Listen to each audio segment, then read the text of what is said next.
ZPO ini, lift yang bagus itu boleh dipakai untuk pengendara sepeda siapa saja, baik yang menggunakan sepeda untuk mencari penghasilan, pendapatan, maupun seperti misalnya berdagang, ataupun yang menggunakan sepeda sebagai alat transportasi. Jadi tidak akan ada larangan untuk jenis sepeda yang digunakan. Yang penting adalah memang ini digunakan untuk menyeberang, tidak dipakai untuk kegiatan-kegiatan yang lainnya. Jadi yang penting fungsinya digunakan, tapi tidak ada pembatasan tentang jenis sepedanya ataupun profesi yang boleh menggunakannya. Gitu ya. Sudah cukup jelas saya rasa, teman-teman. Terima kasih.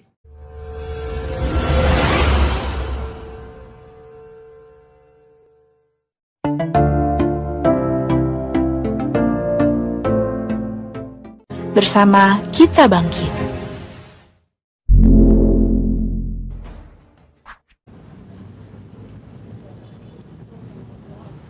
Assalamualaikum warahmatullahi wabarakatuh. Selamat sore, salam sejahtera untuk semuanya. Yang saya hormati seluruh jajaran Pemprov DKI Jakarta yang hadir di sini.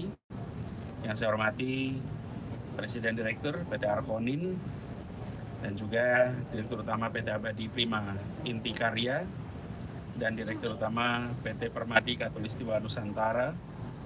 Yang saya muliakan keluarga tenaga kesehatan yang wafat selama penanganan pandemi dan teman-teman media semuanya.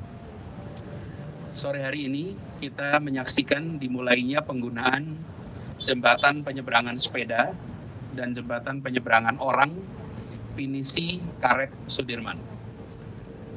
Jembatan ini dirancang untuk bisa memfasilitasi pesepeda yang melintas di Jalan Jenderal Sudirman untuk bisa menyeberang.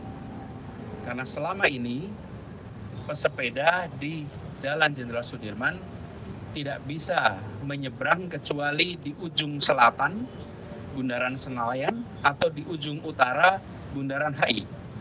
Dengan adanya jembatan penyeberangan sepeda ini, mereka yang menggunakan sepeda sebagai alat transportasi bisa punya akses di tengah untuk berpindah dari sisi barat ke timur atau sisi timur ke barat. Kemudian yang kedua, jembatan ini dirancang dengan konsep kapal pinisi yang tadi sudah dijelaskan, di mana kapal ini mengantarkan masyarakat di masanya untuk bisa mengarungi berbagai belahan dunia.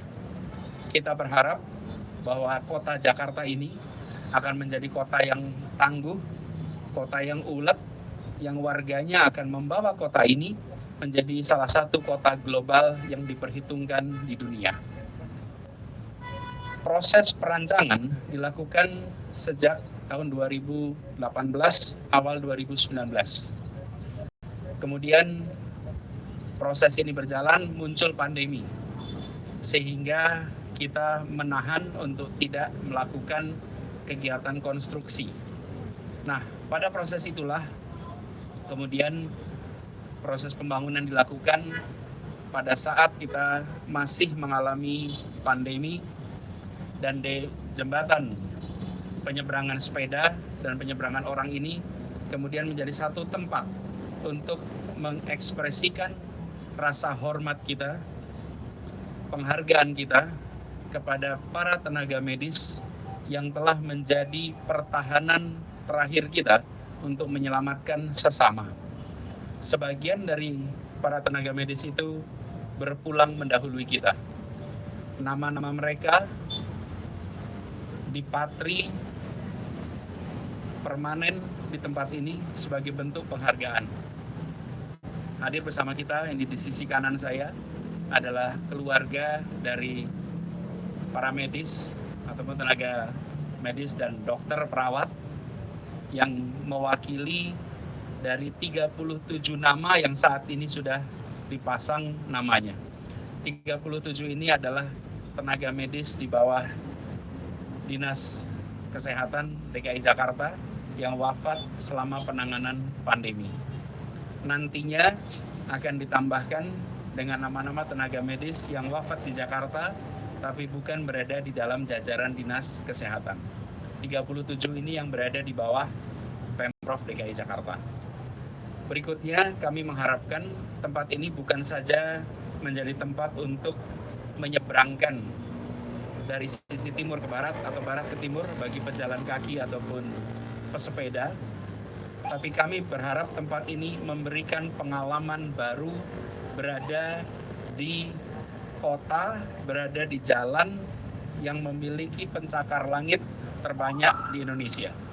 Ini adalah ruas jalan yang harus memberikan pengalaman tentang ruang atas. Selama ini, jalanan ini yang penuh dengan gedung pencakar langit, orientasinya bawah. Kita mengajak kepada masyarakat untuk merasakan Jakarta sebagai sebuah landscape yang bisa dinikmati arah atas. Karena itulah mengapa konsepnya adalah sebuah tempat yang tinggi, tempat yang bisa merasakan kota ini. Jadi kita membangun jembatan penyeberangan orang dan jembatan penyeberangan sepeda sebagai tempat untuk memberikan pengalaman baru bagi warga. Dan di sini kita berharap bisa mempertemukan warga, di sini berharap bisa ikut menyatukan warga.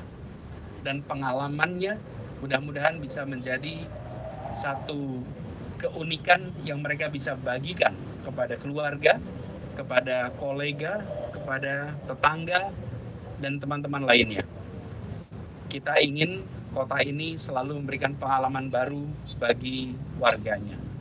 Itulah dasar pemikiran mengapa kita membangun tempat ini, dan kami berharap dengan keunikan tempat ini menambah daya tarik Jakarta, daya tarik kota untuk dinikmati warganya. Ruang ketiga yang kita bangun di tempat ini diharapkan bisa memberikan perasaan kesetaraan. Ruang pertama itu di rumah, ruang kedua itu di tempat kerja atau tempat belajar, dan ruang ketiga adalah ruang bersama bagi masyarakat. JPO dan JPS ini adalah ruang ketiga yang dibangun untuk memberikan perasaan kesetaraan. Izinkan saya menyampaikan terima kasih kepada semua pihak yang telah bekerja membangun tempat ini, merancang panjang, Pak Nurjaman dan kawan-kawan. Kita masih ingat rapat-rapat yang panjang membicarakan rancangannya, dan alhamdulillah hari ini itu semua tuntas. Ada begitu banyak pihak yang terlibat yang saya tidak bisa sebutkan namanya satu persatu. Kepada mereka semua kami sampaikan terima kasih, apresiasi yang setinggi-tingginya, dan kami berharap yang dikerjakan di tempat ini menjadi babak baru, mudah-mudahan akan lebih banyak lagi fasilitas publik yang secara fungsi memenuhi kebutuhan masyarakat, secara estetika membawa Jakarta kepada next stage sebagai kota global dunia. Demikian dari kami. Terima kasih. Assalamualaikum warahmatullahi wabarakatuh. Waalaikumsalam. Ada pertanyaan teman-teman?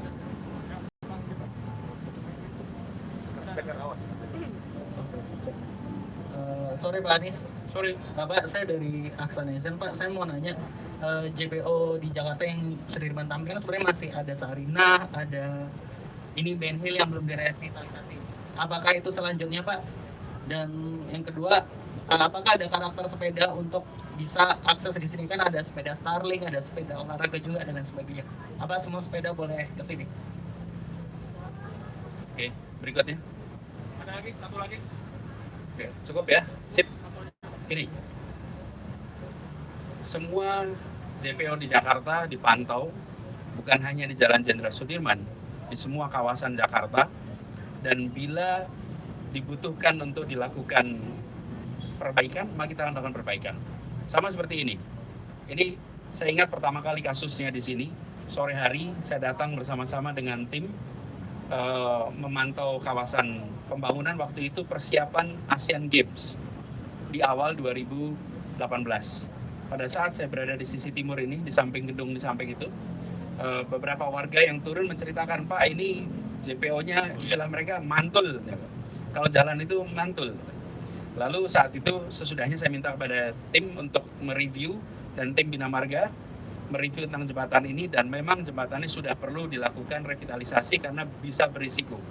Dari situlah kemudian cerita awalnya mengapa dilakukan revitalisasi. Nah, kita mengapresiasi laporan warga. Jadi kita sendiri punya tim untuk memonitor, tapi bila dilaporkan warga akan direspon dan kita akan lakukan perbaikan. Lalu yang kedua, kota ini akan terus memberikan perasaan kesetaraan bagi warganya. Kendaraan umum, fasilitas umum dibangun untuk memberikan perasaan kesetaraan itu. Masuk ke dalam MRT tidak ada ruang VIP, tidak ada ruang ekonomi. Naik ke Transjakarta tidak ada tempat berdiri VIP, tempat berdiri ekonomi. Jalan di trotoar tidak ada jalur VIP, jalur ekonomi. JPO ini, lift yang bagus itu boleh dipakai untuk pengendara sepeda siapa saja. Baik yang menggunakan sepeda untuk mencari penghasilan, pendapatan, maupun seperti misalnya berdagang, ataupun menggunakan sepeda sebagai alat transportasi. Jadi tidak akan ada larangan untuk jenis sepeda yang digunakan. Yang penting adalah memang ini digunakan untuk menyeberang, tidak dipakai untuk kegiatan-kegiatan yang lainnya. Jadi yang penting fungsinya digunakan, tapi tidak ada pembatasan tentang jenis sepedanya ataupun profesi yang boleh menggunakannya. Gitu ya. Sudah cukup jelas saya rasa, teman-teman. Terima kasih.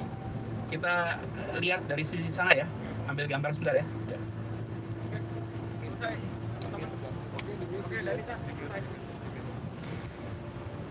Demikianlah peresmian JP